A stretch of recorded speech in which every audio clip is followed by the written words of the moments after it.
প্রশ্ন। রবীন্দ্রনাথ ঠাকুর। মাগো, আমায় ছুটি দিতে বল, সকাল থেকে পড়েছি যে মেলা। এখন আমি তোমার ঘরে বসে করব শুধু পড়া পড়া খেলা।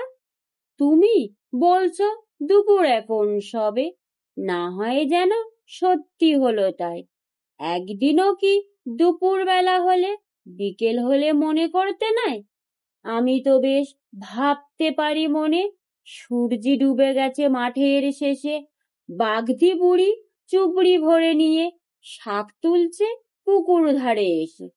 আঁধার হলো মাদার গাছের তলা, কালি হয়ে এলো দিঘির জল। হাটে থেকে সবাই এলো ফিরে, মাঠের থেকে এলো চাষির দল। মনে করো না উড়ল সাজের দ্বারা, মনে করো না সন্ধ্যা হলো যেন। রাতের বেলা দুপুর যদি হয়, দুপুর বেলা রাত হবে না কেন?